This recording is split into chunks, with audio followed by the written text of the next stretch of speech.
এই পর্বে নিজের ব্যাপারে আমি আপনাদের কিছু বলবো। এটা কোরআনের সাথে প্রাথমিক পরিচয় পর্ব হওয়ার কথা ছিল, আর আমি যেভাবে কোরআনকে মানুষের সাথে পরিচয় করিয়ে দেই সেটা খুবই ব্যক্তিগত, গতানুগতিক কোনো নিয়মে না, যেমন আগে থেকে বানানো কোনো পাওয়ার পয়েন্ট প্রেজেন্টেশনের মাধ্যমে বক্তব্য উপস্থাপন করা, এমন কিছু না। আসলে আমি আমার নিজের জীবনের অভিজ্ঞতাকে পুঁজি করে কোরআনের সাথে সবাইকে পরিচয় করিয়ে দিতে চাচ্ছি। আমি মুসলিম ঘরেই বড় হয়েছি, কিন্তু আমি এমন কোনো পরিবেশে বড় হইনি যেন ছোটবেলা থেকেই কোরআন পড়ছি, এর অর্থ জানছি, কিংবা পুরোটা একবার হলেও অর্থ সহকারে পড়েছি, এগুলোর কোনোটাই করিনি। এজন্য আমি ঠিকভাবে জানতামও না এটা আসলে কি। আর এমনকি নিউ ইয়র্ক সিটিতে কলেজে যাই যখন, তার আগ পর্যন্ত ওইভাবে ধর্মের সাথে আমার যোগাযোগও ছিল না। নিউ ইয়র্কে আমি স্কুলে গিয়েছি। যখন আমি আমার ধর্মকে নতুন করে আবিষ্কার করা শুরু করলাম, তখন আমি আসলে একাই থাকছিলাম নিজের মতো করে। আমার বাবা মা ততদিন এখান থেকে চলে গেছেন। আমি নিজের মতো করে ছিলাম, নিজের মতো করেই ধর্ম শিখছিলাম। পরিবারের কোনো হস্তক্ষেপ ছিল না, কোনো প্রতিষ্ঠানের প্রভাব ছাড়া, খানিকটা নিজে আবিষ্কার করার মতো। কোরআন পড়ার খুব কম সময়ের মাঝেই আমি এটা বুঝে যাই যে এইরকম শেক্সপিয়ারীয় অনুবাদ দিয়ে আমি খুব বেশি কিছু বুঝবো না, আর সঠিক ভাবটাও বুঝবো না। এর লেখনীটি আমার জন্য বোঝা খুব কঠিন। এরকম বেশ কিছু চ্যালেঞ্জের সম্মুখীন আমি সহ আর অনেকেই হয়েছে। এদের মাঝে প্রথমটি ছিল, এটা অন্য সব বইয়ের মতো নয়। এখানে 114টি ভাগ আছে। আপনারা বলেন চ্যাপ্টার, আমরা বলি সূরা। এগুলো আসলে চ্যাপ্টার নয়, কারণ সংজ্ঞা অনুযায়ী একটা চ্যাপ্টারকে অবশ্যই প্রগতিশীল হতে হয়, এবং আপনি যখন কোনো বইয়ের চ্যাপ্টার 1 শেষ করবেন, চ্যাপ্টার 2 তখন চ্যাপ্টার 1-এর উপর ভিত্তি করেই হবে। চ্যাপ্টার 1 থেকে কোনো কিছু চলে আসলে লেখক লিখে দেন যে চ্যাপ্টার 1-এর রেফারেন্স, যে ওখানে আছে অত নম্বর পেজ, অত নম্বর সেকশন। চ্যাপ্টারগুলো এভাবেই কাজ করে। আর এই চ্যাপ্টারগুলো সিরিয়ালও বেশ গুরুত্বপূর্ণ। আপনি একটি 12 চ্যাপ্টারের বই নিয়ে শুধু চ্যাপ্টার 3 থেকে 12 পর্যন্ত পড়তে পারবেন না। লেখকের উদ্দেশ্য এতে সফল হয় না। কিন্তু আপনি যদি কোরআনের দিকে তাকান, প্রথমেই যেই ব্যাপারটি আপনি লক্ষ্য করবেন সেটা হলো এখানে কয়েকটি ক্রম বা সিরিয়াল আছে। চ্যাপ্টারের বদলে সূরা লিখে ফেলুন। চ্যাপ্টারের বদলে সূরা কতগুলো আছে? 114টি। এইগুলোকে বিভিন্নভাবে সিরিয়াল করা যেত। প্রথমত এগুলোকে বিষয় অনুযায়ী সিরিয়াল করা যেত, যেটা সাধারণত সব বইই করা হয়, কিন্তু সেটা করা হয়নি। বিষয় অনুযায়ী কোরআনকে এইভাবে ভাগ করা হয়নি। আরেকভাবে ভাগ করা যেত, সেটা হলো নাজিলের সময় অনুযায়ী ক্রমানুসার। তবে আমরা বিশ্বাস করি কোরআন আমাদের নিকট নাজিল করা হয়েছে 23 বছর ধরে। মহানবী সাল্লাল্লাহু আলাইহি সাল্লামের কাছে অল্প অল্প করে ওহী এসেছিল, আর ওটা তখন মুখস্থ করা হয়েছে। এটি একটা মৌখিক প্র্যাকটিস ছিল, লিখিত নয়। তাহলে আপনার মনে হতে পারে যে প্রথমে যেটি মুখস্থ করা হয়েছিল সেটি চ্যাপ্টার 1, এরপর চ্যাপ্টার 2, কিন্তু আসলে সর্বপ্রথম যে ওহী এসেছিল আপনি সেটাকে বইয়ের একদম শেষের দিকে পাবেন। প্রায় 600 পৃষ্ঠা বই, আপনি হয়তো 580-র দিকে পাবেন। ওটা ছিল একদম প্রথম ওহী। তাহলে এটা পরিষ্কার যে এটি সময় অনুসারে ক্রম করা হয়নি। তাহলে এটি বিষয় অনুসারেও করা হয়নি, আবার সময়ের ক্রমানুসারেও করা হয়নি। অনেক আধুনিক পাঠকের জন্য এটা একটা বিরাট চ্যালেঞ্জ। এখন আধুনিক পাঠকদের জন্য তৃতীয় যে চ্যালেঞ্জ হতে পারে সেটি হলো এটি সাইজ অনুসারেও নেই। আপনি হয়তো ভাবতে পারেন একদম বড় চ্যাপ্টারগুলো প্রথমে, এরপর একদম ছোটগুলো শেষে। না, ওভাবেও না। প্রথমটি বেশ ছোট, এরপরেরটি বেশ বড়, আবার ছোট। তাহলে এটি সাইজ অনুসারেও নেই, বিষয় অনুসারেও নেই, সময়ের ক্রমানুসারেও নেই। আমার মতো একজন পশ্চিমা পাঠক, যখন আমি একদম প্রথম এটি পড়ছিলাম, যে এখানে তো কোনো ক্রমই নেই, কোনো সিরিয়ালই তো খুঁজে পাচ্ছি না, আমি এটা বুঝতেই পারছি না। খুব বেশি এনক্রিপ্ট করা, সব কিছু একেবারে ছড়ানো ছিটানো। এরপর এত কিছুর পরেও আমি আপনাদেরকে বলেছিলাম, কারো কি মনে আছে মুসা আলাইহিস সালামকে নিয়ে কয়টি প্যারা আছে? 70টি। এইগুলো সব এক জায়গায় নেই, সবখানে ছড়ানো ছিটানো। এমনকি ওইগুলো সময়ের ক্রমানুসারে নেই, কয়েক রকমের ক্রমে আছে এগুলো। তো আমার প্রতিক্রিয়া ছিল, এটা আবার কেমন বই? আমি বুঝেই উঠতে পারছিলাম না। এরকমই ছিল আমার অনুভূতি যখন আমি প্রথম কোরআন পড়ছিলাম, কোরআনের অনুবাদ পড়ে। আমি আরব নই, আমি আরবি জানি না, অনুবাদ পড়া ছাড়া আমার আর কোনো উপায় ছিল না। এরপর হঠাৎ আমার মাথায় কী কাজ করলো আমি ঠিক জানি না, কিন্তু আমি সিদ্ধান্ত নিলাম যে আমি আরবি শিখব। আমি ততটুকু আরবি শিখব যাতে এই বইটি আমি অনুবাদ ছাড়াই পড়তে পারি। এটি 1999 সালের কথা। আমার ভাগ্য খুব ভালো ছিল, আল্লাহ আমাকে দারুণ প্রতিভাবান একজন শিক্ষক রহমত হিসেবে দিলেন। আমার স্কুল ছিল, চাকরি ছিল। এরপর আমি প্রতিদিন 3 ঘন্টা করে আরবি পড়তাম আমার শিক্ষকের কাছে। প্রতিদিন 18 ঘন্টা এভাবেই যেত। আরবি পড়ার একমাত্র উদ্দেশ্য ছিল কোরআনকে বোঝা। এটাই ছিল আমার একমাত্র উদ্দেশ্য। আমি কথা বলার জন্য আরবি শিখিনি, আরবি লেখার জন্য না, আমার আরব দেশগুলোতে ভ্রমণের উদ্দেশ্য ছিল না, আরব বন্ধুদের সাথে আড্ডা দেওয়ার উদ্দেশ্য ছিল না, এগুলো কোনোটাই আমার অনুপ্রেরণা ছিল না। আমার একমাত্র অনুপ্রেরণা ছিল এই কোরআনকে বোঝা। তো সারমর্ম বলা যায়, এরপর থেকেই আমি আরবি নিয়ে পড়াশোনা করছি, তখন থেকেই আমি কোরআনকে পড়ছি। আর যখন আমি কোরআনকে আরবিতে বোঝার অল্প একটু স্বাদ পেলাম, তখন আমার একটা অবিশ্বাস্য উপলব্ধি হলো যে ভাষাগতভাবে এই বইটি অনন্য। আর এটির কিছু সাহিত্যিক তারতম্য আছে, যেগুলোর সঠিক মূল্যায়ন করতে হলে অন্যান্য সাহিত্যিক কাজগুলোর সঙ্গে তুলনা করলে চলবে না। এটা নিজের উপরে ভিত্তি করে এটাকে তুলনা করতে হবে। মাঝে মাঝে এটা খুব ভালো একটা উদাহরণ নয়, কিন্তু এটি আপনাদের অল্প হলেও ধারণা দিবে। যেমন ধরুন, কোনো এক সময়ে কেউ একটা নতুন ধরনের মিউজিক আবিষ্কার করলো, আর প্রথম প্রথম মানুষ যখন এটি শুনলো, তাদের প্রতিক্রিয়া হলো, এটা আবার কি? কিন্তু এরপর এটাই হয়ে যায় রক অ্যান্ড রোল। বুঝতে পারছেন? কেউ এমন কিছু একটা করলো যা এর আগে কেউ কখনো করেনি। হয়তো অতীতে এর কিছু উপাদান ছড়িয়ে ছিটিয়ে ছিল, কিন্তু এটি পুরোপুরি নতুন এবং অনন্য। আপনি এটাকে মোজার্টের সঙ্গে তুলনা করে বিচার করতে পারবেন না। এটা ভিন্ন। এটা ঠিক যেসব কর্মের মানের সাথে অভ্যস্ত ওই অনুযায়ী নাও হতে পারে। এই জন্য আমি এই ব্যাপারটা আজ হাইলাইট করতে চাই যে কি আসলে কোরআনকে অনন্য করেছে। আর ব্যক্তিগতভাবে আমি সম্মোহিত। আজ পর্যন্ত এই বইটির দ্বারা আমি সম্মোহিত। যতই আমি গবেষণা করি, ততই আমি বসে বসে ভাবি, ওয়াও, আল্লাহ পাকের বাণী। এটি আমি ব্যক্তিগতভাবে করি, কারো উপর এটা চাপিয়ে দিচ্ছি না। আমি আমার নিজের মোহের কারণে এটা করে ফেলি। যারা জানে না তাদের জন্য বলছি, ইসলামিক স্টাডিজ কয়েকটি বিষয় বিভক্ত। কেউ যদি বলে সে ইসলাম নিয়ে পড়াশোনা করবে, সে কয়েকটি বিষয় নিয়ে পড়তে পারে। আরও 15 বছর আগে আমি সিদ্ধান্ত নিয়েছিলাম যে আমি শুধু আরবি ও কোরআন পড়ব। আর এই দুইটা বিষয় নিয়ে আমি এতই মুগ্ধ যে আমি আর কোনো কিছু নিয়েই পড়াশোনা করিনি। ইসলামের অন্যান্য বিষয় নিয়ে আমার প্রশ্ন আছে, হাদিস শিক্ষা, সিরাত শিক্ষা, আর অনেক ভাগ আছে, আইন, শরিয়া, থিওলজি ইত্যাদি। এসব বিষয়ে আমার মনে প্রশ্ন আসলে আমি আমার বন্ধুদের জিজ্ঞেস করি, যারা ওই সব বিষয়ে আলেম। ওদের জবাবই আমার কাছে যথেষ্ট। এসব বিষয়ে আমার প্রাথমিক জ্ঞানটুকু আছে, কিন্তু কোরআনের ব্যাপারে আমি আমার নিজেকে সামলাতে পারিনি। আমি আপনাদের সাথে তার মাঝে কিছু কিছু ব্যাপার শেয়ার করতে চাই, আপনাদের অন্তত কিছু ধারণা দেয়া যে কেন কোরআন সাহিত্যিক দিক দিয়ে অনন্য। আপনাদের তো বলেছিলাম এটা কি প্র্যাকটিস ছিল, মৌখিক না লিখিত? মৌখিক। তাহলে এটি একটি মৌখিকভাবে সংরক্ষিত টেক্সট। এখন আপনারাই আমাকে বলুন, কোনটা সংরক্ষণ করা কঠিন, লিখিত কিছু নাকি মৌখিক কিছু? মৌখিক। সবাই তাহলে স্বীকার করছেন মৌখিক এমন কোনো কিছু ঐতিহ্য সংরক্ষণ করে রাখা বেশ কঠিন। একটা উদাহরণ দিই। যদি আমি চুপি চুপি এরিকার কানে কিছু বলি, আর তাকে বলি যে আপনি একইভাবে এটা পাশের জনকে বলুন, আপনি তার পাশে, সে তার পাশে, এভাবে পুরো ক্লাস। আমরা শেষ মানুষটার কাছে যদি যাই, আর আমি এরিকাকে বলেছিলাম বব জোকে ধাক্কা মেরেছে, এরপর সে আরেকজনকে, এরপর সে আরেকজনকে, এভাবে চলেছে। আসল কথাটি কি ছিল? বব জোকে ধাক্কা দিয়েছে। এবং শেষ মানুষটির কাছে যাওয়া পর্যন্ত হবে বব জোয়ের বাড়ি পুড়িয়ে দিয়েছে, তার গাড়ি চুরি করেছে এবং গ্রামের সবাইকে মেরে ফেলেছে। মৌখিক প্র্যাকটিসে এমন কিছুই হয়ে থাকে। কেউ ইচ্ছা করে আসলে কথাটা পরিবর্তন করে না, কেউ ব্যাপারটাকে তার নিজের মতো করে বলতে যায় আর অল্প একটু পরিবর্তন করে ফেলে।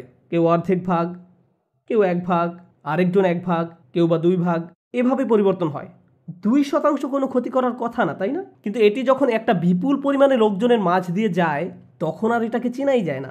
এই ধরনের পরীক্ষা, এই ধরনের যোগাযোগ পরীক্ষা মনোবিজ্ঞানে সবসময় করা হয়। মৌখিকভাবে কিছু সংরক্ষণ করা প্রায় অসম্ভব, আর যতই এটা ছড়াবে ততই পরিবর্তিত হবে। এটাই যৌক্তিক। তুলনা করলে দেখা যাবে লিখিত কিছু সংরক্ষণ করা নিরাপদ। একেবারেই যে নিরাপদ তা নয়, এমন না যেন আমাদের ব্যাকআপ স্ক্যান কপি আছে, ক্লাউড ড্রাইভ আছে ওই সময়, কিন্তু এরপর নিজের স্মৃতি থেকে হয়তো আবার লিখতে হতে পারে। তাহলে আপনার কাছে কিছু লেখা থাকলেও সেটি 100% নিরাপদ নয়। এরপর এই লেখার সত্যতার ব্যাপারে কিছু সংশয় থাকতে পারে, আমার মতে সেটাও যৌক্তিক। কোনো লেখার উৎস নিয়ে কারো সংশয় থাকতেই পারে। কোরআনের যে যুক্তি, আমাদের নবীর যে দাবি, এমনকি ওই সময়ের কিছু সংশয়বাদীরা প্রশ্ন করেছিল যে তার উপর কি করে বই নাজিল হবে, তিনি তো পড়তেই পারেন না।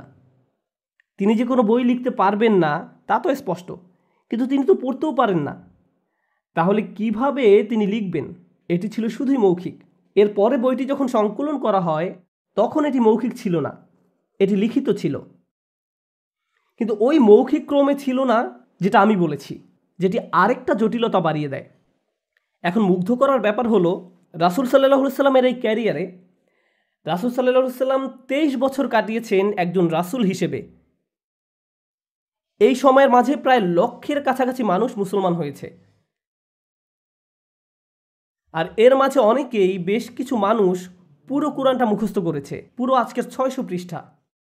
আজকেও মুসলিম বিশ্বের সবচেয়ে জনপ্রিয় ঐতিহ্য হলো কোরআন মুখস্থ করা। এই মানুষগুলো শুধু কোরআন মুখস্থ করে বসে থাকেনি, বরং অনেক দূরের দেশে ভ্রমণ করেছে। তারা মূল ভূমি থেকে তখন বিচ্ছিন্ন। এমন না যে ইমেইলের মাধ্যমে তারা নিজেদের মাঝে যোগাযোগ রাখত। প্রাচীন যুগের ব্যাপার এটি, একবার চলে আসলে যোগাযোগের ব্যবস্থা নেই।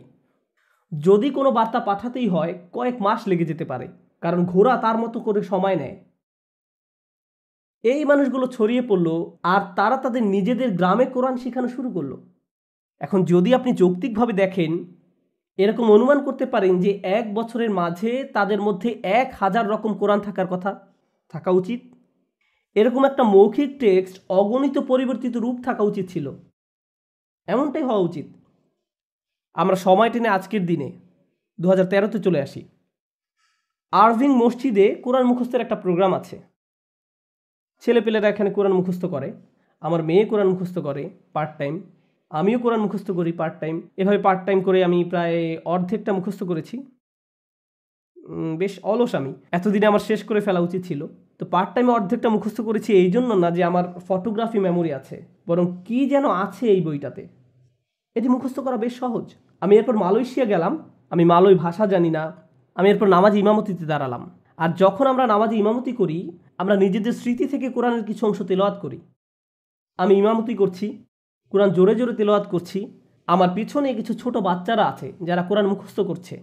আমি একটি শব্দ ভুল করলে 3টি বাচ্চা সেটি সংশোধন করে দেয়। আমি তাদের ভাষা জানি না, তাদের সাথে আগে দেখাও হয়নি।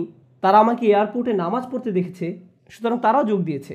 মুসলমানরা এমনটাই করে, তারা যদি আপনাকে নামাজ পড়তে দেখে আর তখন নামাজের সময় হয়, তারাও আপনার সাথে যোগ দেয় আর পিছনে দাঁড়িয়ে একসাথে জামাতে নামাজ পড়ে। যদিও একে অপরকে তারা চিনে না, তবুও ওইভাবে ব্যাপারটা কাজ করে। আর আমাদের নামাজের দীর্ঘতম অংশ হলো দাঁড়িয়ে থাকা, দাঁড়িয়ে কোরআন তেলাওয়াত করা। আর যদি একজন এক শব্দে ভুল করে বা এক শব্দেরও একটি অংশ ভুল করে, সঙ্গে সঙ্গে পিছনের কেউ তাকে সংশোধন করে দিবে, আর ইমাম তখন তা ঠিক করে নিবে শব্দাংশ পর্যন্ত। আরও অবাক ব্যাপার হলো, আমরা আরভিংয়ে আছি। মনে করুন কোনো ইন্টারনেট নেই, কোনো লাইব্রেরি নেই, কোনো বই নেই, কোনো সেলফোন নেই, কম্পিউটারও নেই। যত তথ্য আমাদের কাছে থাকে কিছুই নেই। আমেরিকার সংবিধানের কোনো কপি নেই, বাইবেলের কোনো কপি নেই, কিছুই নেই, কোনো বই নেই, কোনো তথ্য নেই। আমি চ্যালেঞ্জ করতে পারি 24 ঘন্টার মাঝে আমরা কোরআন পেয়ে যাব অরভিংয়েই। আসলে পুরো অরভিংয়েও খোঁজার দরকার নেই, এখান থেকে 5 ব্লকের মাঝেই পাবো। পুরো কোরআনটা আমরা পেয়ে যাব। কেন? স্মৃতি। কিন্তু ওটাকে আবার লিখনীতে রূপ দিতে হবে। কিছু ছেলেপেলেকে বসিয়ে দিতে হবে, সবাই 1 পৃষ্ঠা করে লিখবে, হয়ে যাবে কিছুক্ষণের মাঝেই। লেখার পর তারা যদি একটা লাইব্রেরি কপির সাথে তুলনা করে, কি হবে? একই জিনিস। এমনকি শব্দাংশ পর্যন্ত, দাড়ি কমা পর্যন্ত। আর এটা আমাকে মুগ্ধ করে, কিভাবে একটা বই এতটাই বদ্ধমূলভাবে মানুষের মনে গেঁথে থাকে যাতে এত সহজেই এটা পুনরুদ্ধার করা যায়। আর এটা শুধুমাত্র অরভিংয়ে নয়, আমি উইলিসে এটা করতে পারি, এটা ফোর্ট ওয়ার্থেও করতে পারি, এমনকি মিকনিতেও। আমি এটা আর যে কোনো জায়গায় করতে পারি। এতে আমি মুগ্ধ হচ্ছি যে একটি মৌখিক কিছু এতটাই দারুণভাবে সংরক্ষিত আর একীভূত, অথচ যুক্তিগত দিক দিয়ে এটির লাখ লাখ ভার্সন থাকা উচিত ছিল। লিখে রাখার যে রীতি ছিল সেগুলোকে একত্রিত করা হয়েছিল। অনেক পরে মুখস্থ করার রীতি সেখানে অনেক কাল ধরেই চলে আসছিল, অনেক অনেক কাল আগে থেকে। যাই হোক, এটা মৌখিক ঐতিহ্য ছিল। আমি আপনাদের বলছিলাম আমাদের নবীর একটা অপারগতার কথা। সেটি কি বলতে পারবেন? তিনি কি যেন করতে পারতেন না? ও হ্যাঁ, তিনি লিখতে পারতেন না। তো এখন একটি সূরা, কতগুলো সূরা যেন আছে কোরআনে? 114টি। এগুলো বড় কিংবা ছোট। সবচেয়ে বড় সূরাটিতে 286টি স্তবক আছে। আমি স্তবক বলছি আপনাদের জন্য, আমরা একে স্তবক বলি না। আপনাদের জন্য 286টি স্তবক। স্তবকগুলো সব একসাথে নাজিল হয়নি, বরং প্রথমে সূরাটির অল্প কিছু অংশ নাজিল হয়, আর ইতিমধ্যে অন্য সূরার অন্য কিছু স্তবকও নাজিল হয়, আবার আরেক সূরার আরও কিছু স্তবক নাজিল হতে থাকে। আমাদের নবী সেসব পড়তেন আর সাথীদেরকে বলে দিতেন আসলে এই স্তবকগুলো ওই সূরার অন্তর্ভুক্ত, আর ওই স্তবকগুলো ওই সূরার অন্তর্ভুক্ত, আর তিনি সবসময় এভাবে বলে দিতেন। তো তার কাছে ধরুন 20টি সূরা নাজিল হচ্ছে, সবগুলোই আংশিকভাবে, সবগুলোই অল্প অল্প করে নাজিল হচ্ছে, আর তিনি তার সঙ্গীদের বলছেন কোন স্তবক কোথায় বসবে। তার সামনে কোনো কাগজে সেসব লেখাও ছিল না, থাকলেও কোনো লাভ হতো না, কারণ তিনি পড়তে জানতেন না। এই সব কিছুই ঘটছিল মুখে মুখে। একটা সময়ে সম্পূর্ণটা বলা ও সাজানো শেষ হয়ে গেল, আর আমরা একে একটা বই হিসাবে পেলাম, যা কালানুক্রমে নয়, যার আকারে বা বিষয়ের কোনো ধারাবাহিকতা নেই। মনে আছে আমি যে বলেছিলাম কোরআনের সবচেয়ে যেটি বড় সূরা, ইতিহাসবেত্তাগণের মতে এটি নাজিল হতে 10 থেকে 12 বছর সময় লেগেছিল। এই সূরাটি যখন নাজিল হচ্ছিল তখনই কোরআনের অনেক বড় একটা অংশ নাজিল হচ্ছিল, যেগুলো ছিল অন্যান্য সূরার অন্তর্ভুক্ত। সূরাটি নাজিল হলো, মানুষ তা মুখস্থও করে ফেলল, কিন্তু সে সময় তারা স্তবকের নম্বর দিত না। আমি যেমন বললাম সূরাটিতে 286টি স্তবক আছে, এটা আমি বলতে পেরেছি কারণ কোরআনের একটা ছাপানো কপিতে স্তবকের সংখ্যা দেয়া আছে, কিন্তু প্রকৃত কোরআনে কি তা ছিল? তারা কেবলই পড়ে যেতেন। সূরা বাকারা, যেটি কোরআনের দ্বিতীয় সূরা, সবচেয়ে বড় সূরা, একদিন আমি পড়ছিলাম আর কোরআনের সূক্ষ্ম তারতম্যগুলো খেয়াল করছিলাম। 286-র অর্ধে কত হয়? 143। 143। গুড, সবাই দেখছি ম্যাথে মেজর। এই সূরার 143 নম্বর স্তবকে বলা হচ্ছে, এভাবে আমি তোমাদের মধ্যম জাতিতে পরিণত করলাম। মধ্যম কথাটি সূরাটির আর অন্য কোথাও উল্লেখ নেই, এই মধ্যম আয়াতটি ছাড়া, যেটা কেবল মানুষের মুখে মুখেই প্রচলিত ছিল এবং 10-12 বছর সময় নিয়ে নাজিল হয়েছিল, যার কোনো স্তবক সংখ্যাও দেয়া ছিল না। বোর্ডে যা দেখতে পাচ্ছেন আপনারা এটিকে বলতে পারেন একটিমাত্র আয়াতের সংক্ষিপ্ত সারাংশ, একটি স্তবকের সংক্ষিপ্ত সারাংশ। এটাকে বলা হয় আয়াতুল কুরসি কিংবা সিংহাসনের আয়াত। এতে আল্লাহর সম্পর্কে বলা হয়েছে। এই আয়াতে 9টা বাক্য আছে, একটি স্তবক, কিন্তু বাক্য কয়টি? 9টি। এখন দেখুন, প্রথম বাক্যটি আল্লাহু লা ইলাহা ইল্লাহু আল হাইয়ুল কাইয়ুম। আল্লাহ ছাড়া কেউ উপাস্য নয়, তিনি চিরঞ্জীব এবং সকলের প্রতিপালক। তিনি সব কিছু দেখাশোনা করেন, কোনো কিছুই অক্ষুণ্ণ থাকে না যদি না তিনি সেটি অটুট রাখতে চান। এটাই হলো প্রথম বাক্য। প্রথম বাক্যে আল্লাহ তাআলার দুটি বিশেষ গুণের কথা বলা হয়েছে, একটি হলো তিনি চিরঞ্জীব, অপরটি প্রতিপালক। দ্বিতীয় বাক্যটিতে বলছে লা তাখুযুহু সিনাতুন ওয়ালা নাওম, তন্দ্রা এবং নিদ্রা তাকে স্পর্শ করে না। তন্দ্রা বলতে বোঝানো হয়েছে নিদ্রার পূর্ববর্তী অবস্থাকে, অর্থাৎ একটু পরেই আপনি ঘুমিয়ে পড়বেন। আপনি কোনো ক্লাসরুমে বসে থাকলে সচরাচর যা অনুভব করেন, প্রথমে তন্দ্রা, এরপরেই নিদ্রা। এরপর তিনি বলছেন লাহু মা ফিস সামাওয়াতি, এর আগেরটা কিন্তু দ্বিতীয় বাক্য ছিল। তো তৃতীয় বাক্য লাহু মা ফিস সামাওয়াতি ওয়া মা ফিল আরদ, তিনি আকাশ এবং জমিনে যা কিছু আছে সব কিছুর মালিক। আসমান এবং জমিনে যা কিছু থাকা সম্ভব সবই তাঁর। চতুর্থ বাক্য মানজাল্লাযী ইয়াশফাউ ইনদাহু ইল্লা বিইজনিহি, কে আল্লাহর কাছে মধ্যস্থতা করবে। আমি মধ্যস্থতা শব্দটি ব্যাখ্যা করব, কারণ আমি যখন অনুবাদ পড়েছি আমি এই শব্দটার মানে বুঝিনি, আর আমি ধারণা করছি আপনাদের মধ্যেও কেউ কেউ এই শব্দটার মানে বুঝতে পারবেন না। এর মানে হলো আপনি যখন কোনো সমস্যায় পড়েন চাকরির ক্ষেত্রে এবং আপনাকে এখনই বের করে দেওয়া হবে, কিন্তু অফিসের ম্যানেজার হলো আপনার মামা, তিনি আপনার এবং কোম্পানির সিইওর মাঝে এসে দাঁড়িয়ে বললেন সে তো আমার ভাগ্নে, ওকে দয়া করে আরেকটা সুযোগ দিন, এত কঠোর হবেন না। এখানে মামা মধ্যস্থতা করলেন। আপনি একটি ঝামেলায় পড়তে যাচ্ছিলেন, কিন্তু আপনার মামা ছিল বলে তিনি আপনাকে বাঁচিয়ে দিলেন। অথবা পথে পুলিশ আপনাকে আটকালো, আপনার গাড়ির জানালা দিয়ে পুলিশ দেখতে পেলেন, আপনি নিজেকে বাঁচাতে চাইছেন, সে সময় বললেন ও আপনার হ্যাটটা খুবই সুন্দর স্যার, কিন্তু এ কথায় কাজ হলো না।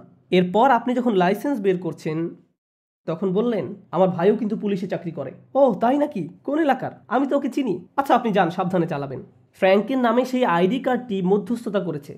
যখন আপনি এমন কাউকে চিনেন যে ঝামেলায় পড়লে আপনাকে সাহায্য করতে পারবে, সেই হলো মধ্যস্থতাকারী। আল্লাহ বলছেন কার সাহস আছে তার সামনে মধ্যস্থতা করার, যাকে তিনি অনুমতি দিয়েছেন সে ছাড়া কেউ আল্লাহর সামনে এসে বলতে পারবে না আল্লাহ প্লিজ দাঁড়ান, আমি জানি আপনি তাকে এখন জাহান্নামে নিক্ষেপ করবেন, কিন্তু সে আমার লোক।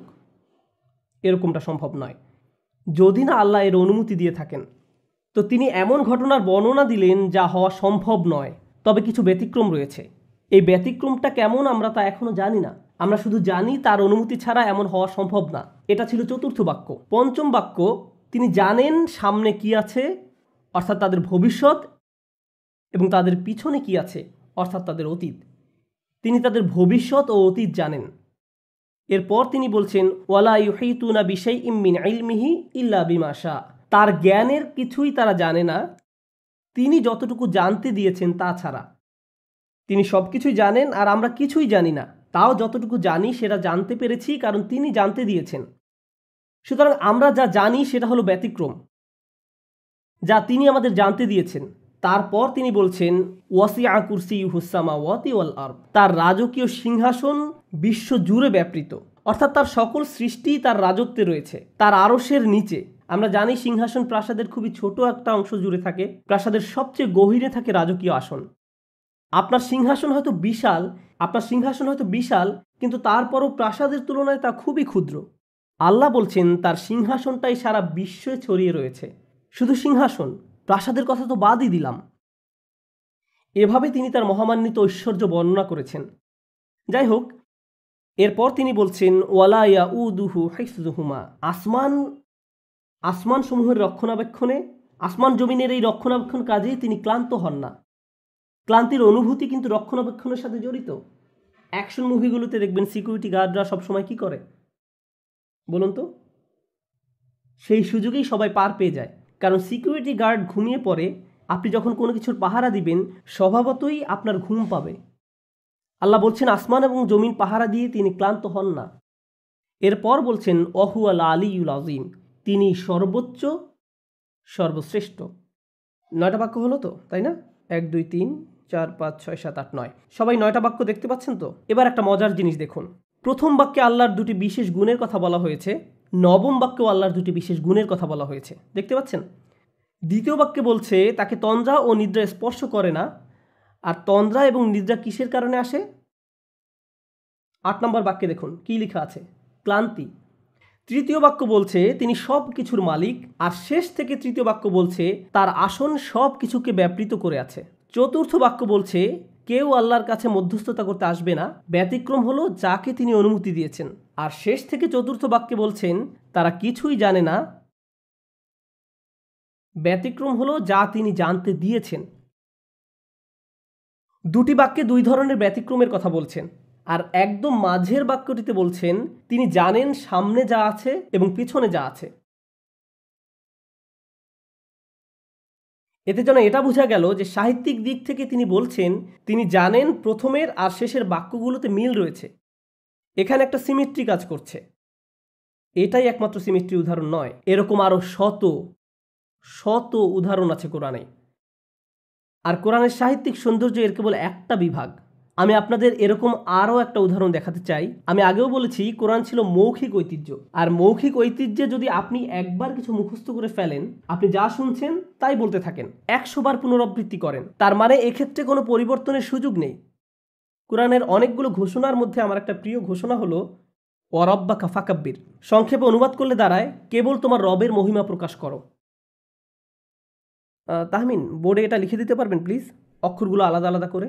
আপনি তো জানেনই আমি কি দেখাতে যাচ্ছি। আপনি যেহেতু এটা লিখবেন আমি অন্য কিছু নিয়ে কথা বলি। বোর্ড মুছে ফেলুন,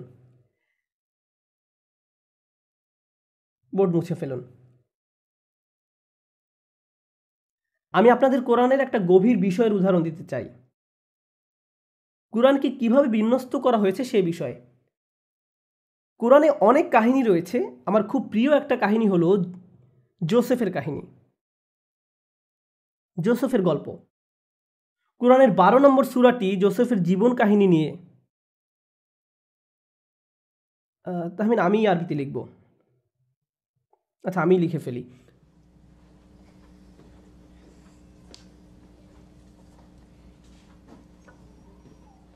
আমি জানি দেখতে খুবই কষ্ট হচ্ছে, তাও আমি আপনাদের বুঝিয়ে দেওয়ার চেষ্টা করব। এরপর জোসেফের কাহিনী বলবো। এখানে বলছে ওয়ারাব্বাকা ফাকাব্বির, অর্থাৎ কেবলমাত্র তোমার রবের মহিমা প্রকাশ করো। অনেকগুলো আয়াতের মধ্যে এটি একটি।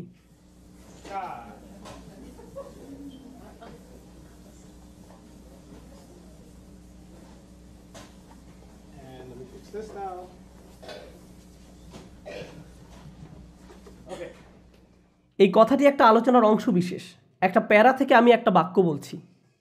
এটা চমৎকার একটা বিবৃতি। অন্য কোনো কিছুর মহিমার দাবি তোমার রবের মাহাত্ম্যের সমতুল্য নয়। আপনারা আরবি পড়তে না জানলেও এটা বুঝবেন। এখানে আলাদা আলাদা করে সবগুলো অক্ষর লেখা হয়েছে। আরবি অক্ষরগুলোকে সাধারণত একসাথে লাগিয়ে লেখা হয়, কিন্তু আমি এখানে ব্লক লেটারে লিখেছি আলাদা করে, যাতে আপনারা বুঝতে পারেন। বোর্ডে প্রথম আকৃতিটি দেখতে পাচ্ছেন? ইংরেজি অক্ষর আর কে আরবিতে এইভাবে প্রকাশ করা হয়, রব শব্দটিতে এবং এই বাক্যের প্রথম অক্ষর এটি। শেষের অক্ষরটি কি? আপনারা একই রকম আকৃতি দেখতে পাচ্ছেন। এরপর দেখা যাচ্ছে দুটি বাটির মতো আকৃতি, যাদের নিচে একটি করে বিন্দু আছে। শেষেও ঠিক একই, দুইটা বাটির নিচে বিন্দু। এরপর একটা অদ্ভুত সুপারম্যানের মতো আকৃতি দেখা যাচ্ছে। একটা অক্ষর পরেই সেই সুপারম্যানকে আবার দেখা যাচ্ছে। এ ধরনের বাক্যকে বলা হয় প্যালিন্ড্রোম। ইংরেজিতে এমন প্যালিন্ড্রোম হলো বব, প্রেসকার, অ্যানা। আপনি যদি কোনো প্যালিন্ড্রোম সৃষ্টি করতে চান, আপনাকে অগ্রাধিকার দিতে হবে কিসের ব্যাপারে? ধরুন আপনি ইংরেজিতে প্যালিন্ড্রোম বানাতে যাচ্ছেন, আপনাকে কি নিয়ে ভাবতে হবে? কোনো উত্তর নেই। এরকম নীরবতায় যখন সবাই অপ্রস্তুত হয়ে যায়, আমার বেশ মজা লাগে। আপনাকে বানানের দিকটায় নজর দিতে হবে। কিন্তু আমরা যখন কথা বলি, আমরা সাধারণত আমাদের বক্তব্য নিয়ে বেশি চিন্তিত থাকি। আপনি কি বিষয় নিয়ে কথা বলবেন তা নিয়ে চিন্তিত থাকেন। কিন্তু প্যালিন্ড্রোম সৃষ্টি করতে হলে আপনাকে আপনার বক্তব্যের কিছু বিষয়ে আপোস করতে হবে, বানানের ব্যাপারটা ঠিক রাখার জন্য।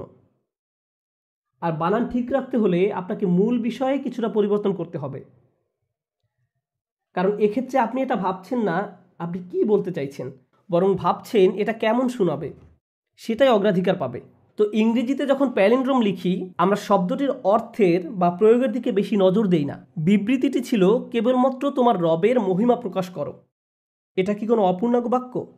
হ্যাঁ, আর এটা প্রকৃতপক্ষে একটা অনুচ্ছেদের অংশ। এমন না যে নবী একদিন বললেন যে দেখো দেখো এই আয়াতটা। অবশ্য সেটা সম্ভবও না, কারণ তিনি কি করতে জানতেন না? পড়তে জানতেন না। তিনি যদি সকলকে অক্ষরগুলো দেখাতে চাইতেন, তাকে সে অক্ষরগুলো চিনতে হতো, কিন্তু তিনি তো আরবি অক্ষর চিনতেন না, তিনি শুধু বলে যেতেন। আর এই চমৎকার ব্যাপারগুলো আবিষ্কার হয়েছে শত শত বছর পরে কোরআনের ছাপানো কপি পাওয়াতে। এই আয়াতটা দেখো, না ওই আয়াতটা, এই যে এখানে একটা সিমেট্রি, আবার এখানে দেখো এই সম্পূর্ণ অনুচ্ছেদটাই সিমেট্রি। জোসেফের গল্প সম্পর্কে কিছু বলছিলাম। জোসেফের কাহিনী চমৎকার একটা গল্প, অত্যন্ত আকর্ষণীয়। এটা 12 নম্বর সূরা, যাকে 12 ভাগে বিভক্ত করা হয়েছে। জোসেফের গল্পের 12টি অংশ। গল্পের প্রথম 6 ভাগে সমস্যা তৈরি হয়েছে, আর পরবর্তী 6 ভাগে সেই সমস্যাগুলোকে সমাধান করা হয়েছে। প্রথম ভাগে তিনি একটি স্বপ্ন দেখেছিলেন, আর একদম শেষ ভাগে তার স্বপ্ন বাস্তবে রূপান্তরিত হয়েছে। এভাবেই সব ঘটনা কেন্দ্রে এসে মিলে যায়। মুখে মুখে প্রচলিত একটা কাহিনীতে আজকে কেবল আমি সিমেট্রি ব্যাপারটা নিয়ে আকৃষ্ট করতে চেয়েছি। এটা কোরআনের সে অংশ যা সাধারণ মানুষ জানে না। অনুবাদ করলে এই সৌন্দর্য হারিয়ে যায়। আমি কোরআনকে সাহিত্য হিসেবে পড়তে যাই, কিন্তু এই বিষয়গুলো আমাকে প্রবলভাবে আকর্ষণ করে, আমাকে মুগ্ধ করে। আমি আপনাদের এখন এমন একটা উদাহরণ দিব যেখানে সিমেট্রি নেই।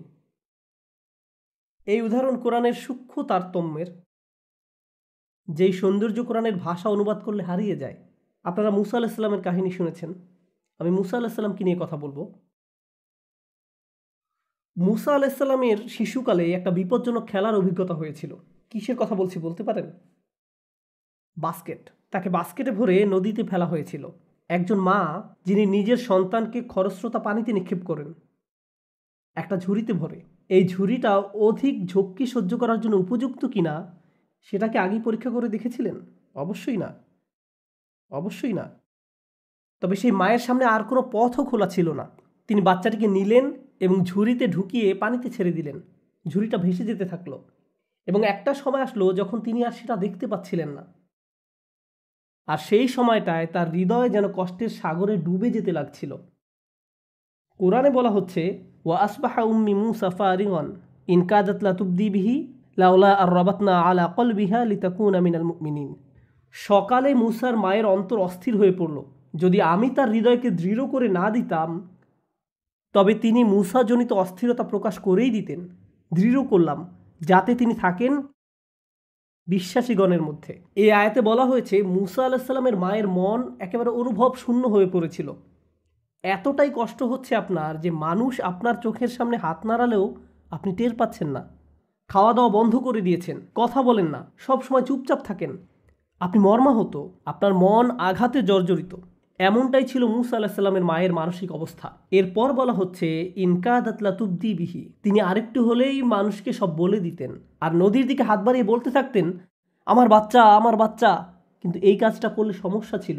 কাদের কাছে খবর পৌঁছে যেত? ফেরাউনের সৈন্যদের কাছে।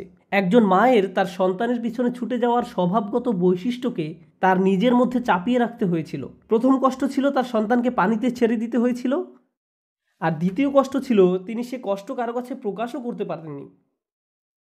তিনি সেটা নিয়ে কারো কাছে হা হুতাশও করতে পারেননি। তিনি অন্যদের এই গোপন কথা প্রায় বলেই দিয়েছিলেন। লাউলা আর রাবাতনা আলা কলবিহা, আল্লাহ বলছেন আমি যদি তার হৃদয়কে দৃঢ়ভাবে বেঁধে না দিতাম, যদি এটাকে শক্ত করে না ধরতাম, একজন মায়ের পক্ষে যা করা যুক্তিযুক্ত ছিল তিনি তাই করতেন, যদি না আল্লাহ তার আবেগ সংযত করার ক্ষমতা দিতেন।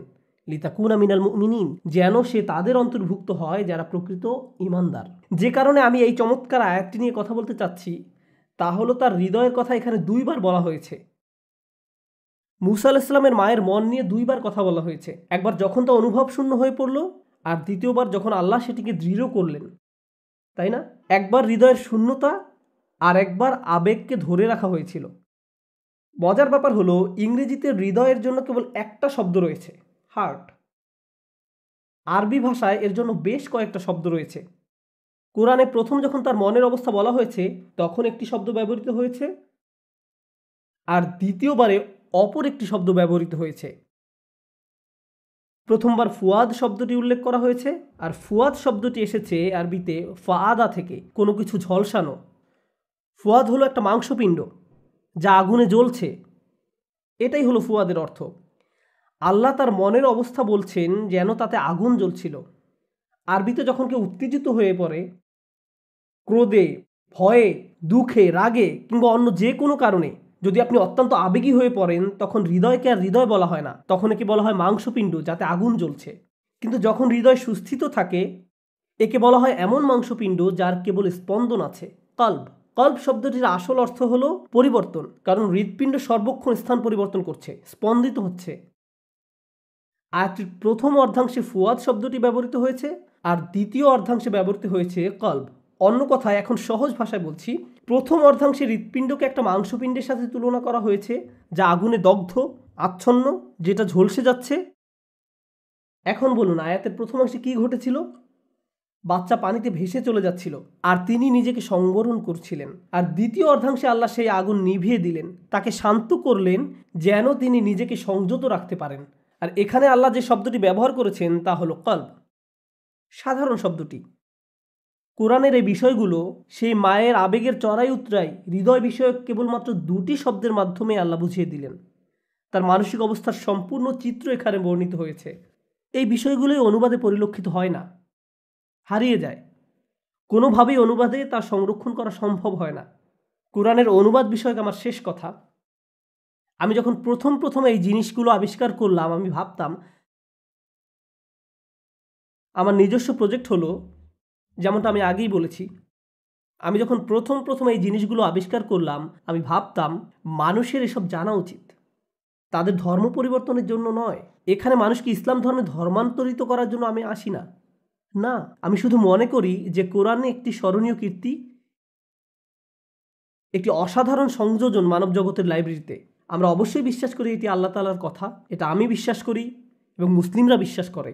আর আমি তো মনে করি মুসলিমরা আসলে নিজেরাই জানে না এই বইতে প্রকৃতপক্ষে কত সৌন্দর্য লুকিয়ে আছে। আমাদের মাঝে কত মুসলিম আছেন যারা জানেনই না এই বই থেকে তারা কতটা উপকৃত হতে পারেন। তো আমি চাচ্ছিলাম সবাই যেন এই বই থেকে সাহিত্যিক বিষয়ক শিক্ষা গ্রহণ শুরু করে, যাতে মানুষ যখন এই বই নিয়ে কথা বলবে তারা এর সম্পর্কে জেনে কথা বলবে, হোক সে মুসলিম কিংবা অমুসলিম। তাদের অন্তত এতটুকু জানা দরকার যে এই বই আসলে কী নিয়ে কথা বলছে এবং অনুবাদের কারণে বিষয়গুলো যেন হারিয়ে না যায়। এজন্য আমি একটা ভিডিও সিরিজ করেছি কোরআন ভিত্তিক। তাতে আমি কোরআনের শুরু থেকে শেষ পর্যন্ত ব্যাখ্যা করেছি, আর আমি বিতর্কিত বিষয়গুলোর প্রতি বিশেষ নজর দিয়েছি। যেমন ধরুন, উদাহরণস্বরূপ কোরআনের একটি সমালোচিত আয়াত, তাদেরকে যেখানেই পাও হত্যা করো। হ্যাঁ, কোরআনে এই কথা আছে, আমি আপনাকে বলে দিচ্ছি। আর আমার এই আয়াত নিয়ে কথা বলতে মজা লাগে, আমি সত্যিই পছন্দ করি।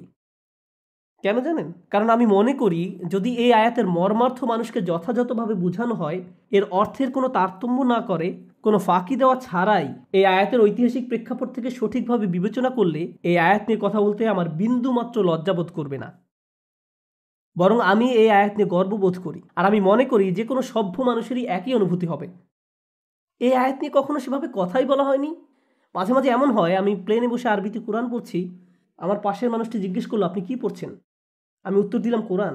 আর এ থেকে মজার আলাপ শুরু হয়। কিন্তু কখনো কখনো এই কথা শোনার সাথে সাথে একটা অস্বস্তিকর নীরবতা সৃষ্টি হয়। পাশের মানুষটির অবস্থা এমন হয় যেন এখন সিট পরিবর্তন করতে পারলেই সে বাঁচে। আবার মাঝে মাঝে মজার আলাপচারিতাও হয়, যেমন এই বইতে না বলা হয়েছে সবাইকে মেরে ফেলতে। আমি তার দিকে তাকিয়ে বলি, কিন্তু আপনি তো বেঁচে আছেন।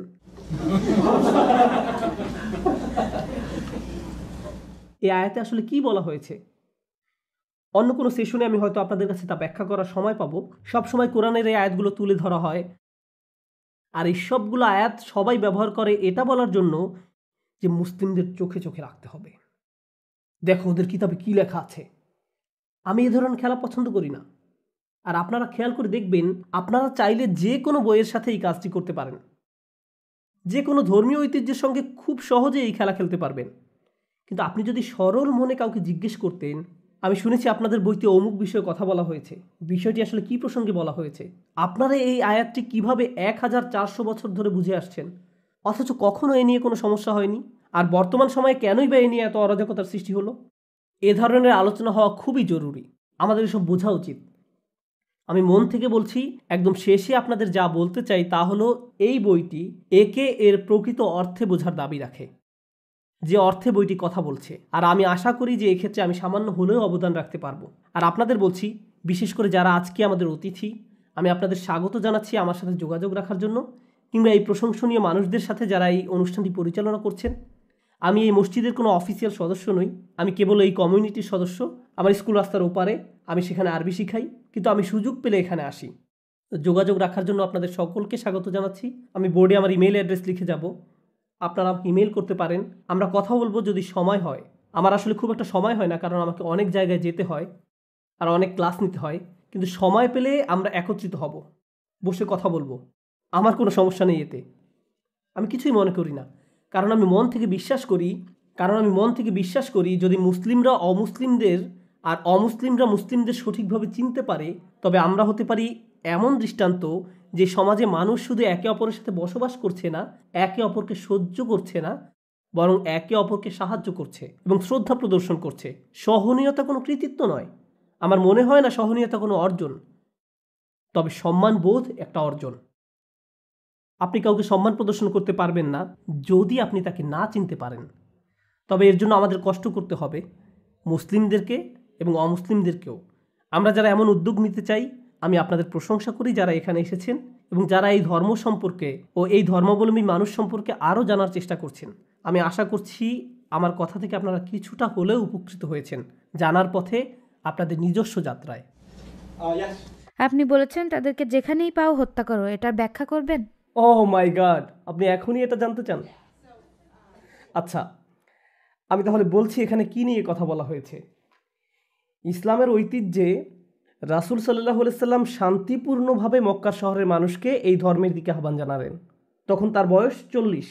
তিনি এই ধর্মের প্রতি সবাইকে আমন্ত্রণ জানালেন, তার প্রতি যা নাজিল হয়েছে তিনি তা পড়তে লাগলেন। কেউ কেউ তাকে মেনে নিলেন, তবে বেশিরভাগ মানুষই মানলেন না। তারা বরং এতে আরও বেশি ক্ষুব্ধ হতে লাগলো। ফলস্বরূপ তাকে মেরে ফেলার বেশ কিছু প্রচেষ্টা চালানো হলো। এরপর যারা নবীকে মেনে নিলেন তাদের প্রাণহানির চেষ্টা করা হলো। এটা এমন একটা পর্যায়ে চলে গেল যখন তাদের পক্ষে সেখানে আর বসবাস করা সম্ভব হচ্ছিল না। তারা গোপনে পালিয়ে যেতে বাধ্য হলেন, ফেলে গেলেন নিজেদের ব্যবসা বাণিজ্য, নিজেদের ঘরবাড়ি, কিছু কিছু ক্ষেত্রে তাদের পরিবার পরিজন, এমনকি কয়েকজনকে যন্ত্রণা দিয়ে মেরেও ফেলা হয়েছিল। কিন্তু তারা পাল্টা কোনো প্রতিশোধ গ্রহণ করেননি। তারা অন্য একটা শহরে পালিয়ে যায়, যেখানে তাদেরকে স্বাগত জানানো হয়। ওখানকার বেশিরভাগ মানুষই ধর্মটিকে গ্রহণ করে নেয়। ওখানকার খ্রিস্টান ও ইহুদি সম্প্রদায়কে নিয়ে এক ধরনের বহু সমন্বিত সরকার গঠন করা হয়। এইভাবে তারা একটা সমাজ গঠন করে। এখন আমরা যদি রাষ্ট্রবিজ্ঞানের পরিপ্রেক্ষিতে দেখি, তাদের অবশ্যই অধিকার আছে ওই শহরের বিরুদ্ধে লড়াই করার। কারণ কি আছে ওই শহরে? তাদের বাসস্থান, তাদের নিজেদের ঘর বাড়ি থেকে তাদেরকে বের করে দেয়া হয়েছে কোনো কারণ ছাড়াই। আগ্রাসন চালানো হয়েছে তাদের বিরুদ্ধে। তাদের একমাত্র অপরাধ ছিল বিশ্বাস করা। কাউকেই তার বিশ্বাসের জন্য অত্যাচার করা উচিত নয়। শুধু যে ইসলামে আছে তা নয়, ওই সময় যদি জাতিসংঘ থাকতো তারাও এতে সায় দিত। এখন এই যুদ্ধ শুরু হলো, এটা চলতে থাকলো, কয়েকটা লড়াই হয় এবং যুদ্ধ শেষে মুসলিমরা জিতেও যায়। আর কিভাবে জিতে? মুসলিমরা প্রায় 10,000 সৈন্য নিয়ে শান্তিপূর্ণভাবে মক্কায় প্রবেশ করে। এই সংখ্যা দেখে তারা আসলে হতবিহ্বল হয়ে পড়ে। মুসলমানরা মক্কায় প্রবেশ করে নামাজে দাঁড়িয়ে যায়। মক্কাবাসীরা তাদের হাতিয়ার ফেলে দেয়, তাদের সংখ্যা এত বেশি ছিল। এরপর রাসূল সাল্লাল্লাহু আলাইহি সাল্লাম সকল শত্রুদেরকে একত্রিত করেন, যাদের সঙ্গে এতদিন তিনি লড়াই করেছেন। তাদেরকে একত্রিত করে তিনি বললেন, আমি আজ তোমাদের তাই বলবো যা ইউসুফ আলাইহিস সালাম তার ভাইদের বলেছিলেন, আজ তোমাদের উপর কোনো অনিষ্ট আসবে না। এবং এরপর ওহী আসে। এখন ওহীতে আল্লাহ পাক বলছেন, এতদিন তোমার সঙ্গে যুদ্ধ করেছিল যারা, ওদেরকে 4 মাস সময় দাও এই ধর্মকে নিয়ে ভাবার জন্য। কোনো একটা নিরাপদ স্থানে নিয়ে যাও, যাতে ওরা আতঙ্কিত না হয়। যদি তারা মুসলিম হবার ইচ্ছা পোষণ করে ভালো, তবে যদি না করে ওরা যেন আর এখানে ফিরে না আসে। যদি আসে তবে ওদেরকে যেখানে পাও হত্যা করো। তারা কতক্ষণ সময় পাচ্ছে? 4 মাস। আর এই সময়ে যদি তারা চলে যেতে চায় তো চলে যাক তল্পিতল্পা গুটিয়ে। যদি ইসলাম গ্রহণ করতে চাও, নিজেই যদি সিদ্ধান্ত নাও, তাহলে তুমি একজন সমমানের নাগরিক। আর যদি না হও, তাহলে আমরা কাউকে বন্দি রাখবো না, কাউকে বন্দি রাখা হবে না। এই 4 মাস তোমরা যা খুশি করতে পারো, এটাই নির্দিষ্ট প্রসঙ্গে বলা হয়েছে। এটা মুসলমানদের সার্বজনীন পররাষ্ট্রনীতি নয়। রাসূল সাল্লাল্লাহু আলাইহি সাল্লাম এর পরে যা হবে তার সাথে এটা কোনো সম্পর্ক নেই। কারণ আমরা বিশ্বাস করি যে আল্লাহর শাস্তি, যেমন নূহ আলাইহিস সালামের সময়ে বন্যা, ভূমিকম্প অথবা আকাশ থেকে আগুনের উল্কা, শহর মাটির সাথে মিশে যাওয়া, এই রকম যে শাস্তিগুলো আল্লাহ পাকের, এগুলো তখনই আসে যখন একজন নবী সশরীরে ওই জাতির সঙ্গে উপস্থিত থাকেন এবং তাকে অস্বীকার করা হয়। তখন আল্লাহ পাকের শাস্তি আসে। যখন একজন নবী সশরীরে উপস্থিত থাকেন না, এমন ধরনের শাস্তি কোনো জাতির উপর আসে না। আমি আরেকটা ব্যাপারে আপনাদের প্রশ্ন করি, যখন বন্যার পানি এই পর্যন্ত ওঠে, এই পর্যন্ত, শুধু নাকটাই পানির উপরে, তখন আল্লাহ পাক কি হঠাৎ করে থামিয়ে জিজ্ঞেস করেছিলেন যে তোমরা কি শিক্ষা পেয়ে গেছো, আমি পানি নামিয়ে নিচ্ছি?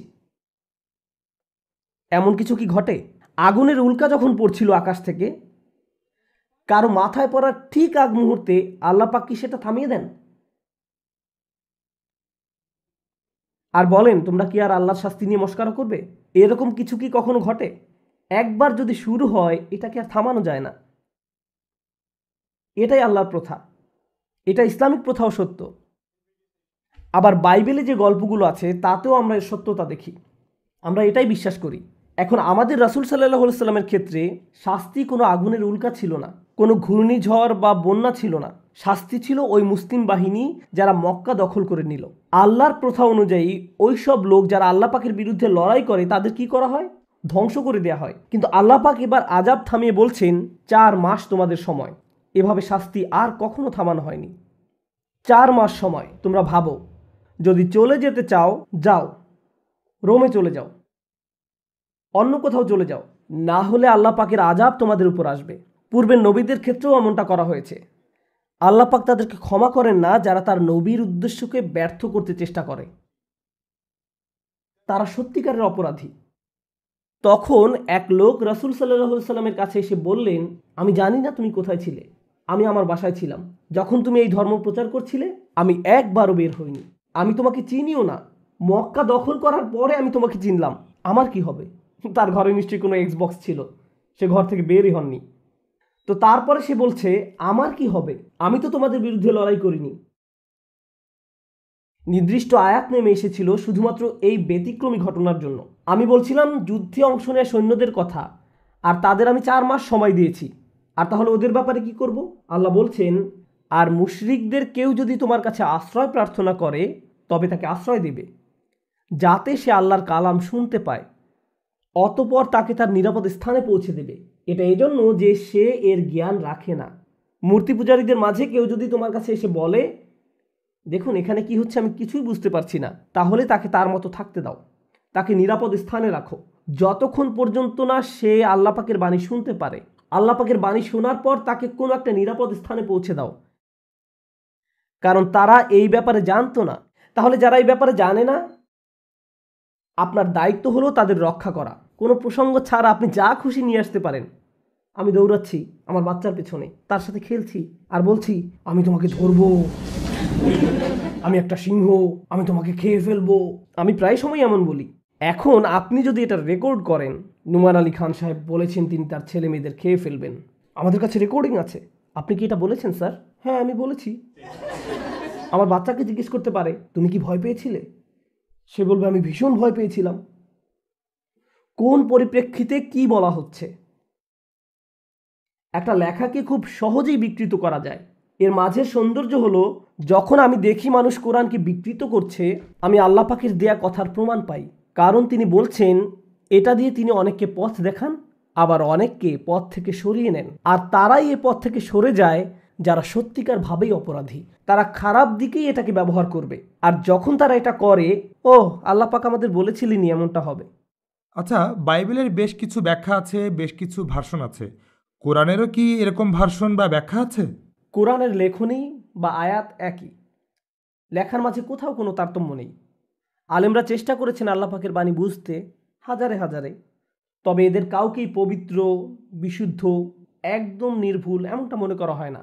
বাইবেলের অ্যানালাইসিস আর কোরআনের মধ্যে পার্থক্য হলো বাইবেল এবং বাইবেলের অ্যানালাইসিস, এই দুটোর মাঝে পার্থক্যের লাইনটা খুব একটা স্পষ্ট নয়, কিন্তু কোরআনে এমনটা না। যখন আমরা কোনো তাফসির পড়ি আমরা জানি এই অংশটুকু আল্লাহর বাণী আর এইটুক হলো মানুষের অ্যানালাইসিস। দারুণ একটা বিষয় হলো কোনো সময় কোনো আলেম যখন একটা আয়াত নিয়ে আলোচনা করেন, একেবারে শেষে তিনি এটা বলে শেষ করেন যে আল্লাহই ভালো জানেন। অর্থাৎ আমি আপনাদের যা দিচ্ছি তা হলো মানবিক চেষ্টা আল্লাহ পাকের বাণী বোঝার ক্ষেত্রে, কিন্তু আমার কথা মোটেও আল্লাহ পাকের কথা নয়। আমার ব্যাখ্যাকে সকল সন্দেহ এবং যুক্তিতর্কের ঊর্ধ্বে বলে ধরে নেওয়ার কোনো দরকার নেই। আমার ব্যাখ্যাকে সব সন্দেহ এবং যুক্তিতর্কের ঊর্ধ্বে বলে ধরে নেওয়া যাবে না। আমি মানসুকের ব্যাপারে শুনেছি, আপনি কি এটার ব্যাপারে কিছু বলবেন? অবশ্যই। এটা হলো আল্লাহ পাক কিছু একটা বাণীর মাধ্যমে বললেন, কিছু সময় লোকজন এটা পালন করলো, তারপর যখন তারা এটা পালন করার ক্ষেত্রে কিছুটা পরিপক্কতা অর্জন করে, তিনি আরও সুনির্দিষ্ট বিধান অবতীর্ণ করেন, অথবা সে বিধানের চূড়ান্ত ভার্সন অবতীর্ণ করেন। যেমন আরব সমাজে পানি কি খুব একটা সহজলভ্য? না, প্রাকৃতিক সম্পদ হিসেবে নয়, আর তা সহজলভ্য ছিল না। মরুভূমিতে পানি জাতীয় সব কিছুই বেশ মূল্যবান, জুস, মদ ইত্যাদি। তো মদের খুব প্রচলন ছিল ওই সমাজে। কুরআন এসে মানুষকে এই দিক থেকে সরিয়ে নিতে চেষ্টা করলো। আল্লাহ প্রথমেই বলেননি যে মদ খাওয়া বন্ধ করো, কারণ তিনি জানেন, আর আমরাও এখন জানি, আমরা যদি কাউকে বলি যে মদ খাওয়া থামাও আর তার সঙ্গে সঙ্গে থামিয়ে দেবে, এইভাবে হয় না। মানুষ এইভাবে কাজ করতে পারে না। আর আল্লাহ পাক বলেন তিনি আমাদের ভালোভাবেই জানেন। তো তিনি প্রথমে বললেন যে এটার অপকারিতা এর উপকারিতার চেয়ে অনেক বেশি। প্রথমেই বলেননি যে বন্ধ করো, বললেন খারাপগুলো ভালোর চেয়ে অনেক বেশি। এরপর কয়েক বছর পর বললেন যখন নামাজে আসো মদ্যপ অবস্থায় এসো না, যতক্ষণ না পর্যন্ত তুমি বুঝতে পারো তুমি কি বলছো, অন্তত নামাজটাকে সম্মান করো। মদ্যপ অবস্থায় নামাজের কাছেও এসো না। এখন ব্যাপার হলো মুসলিমরা 5 ওয়াক্ত নামাজ পড়ে কয়েক ঘন্টা পর পর। তো এখন বাস্তবিক অর্থে হয় আপনি নামাজ পড়বেন অথবা মদ পান করবেন।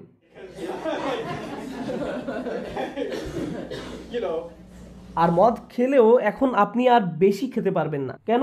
খুব বেশি খেলে আরো বেশি সময় লাগবে ঘোর কাটতে, নামাজ কিছুক্ষণ পরেই। সুতরাং আপনি যদি এই আদেশটি পালন করতে চান, আপনার পক্ষে আর শান্তিতে মদ খাওয়া সম্ভব না।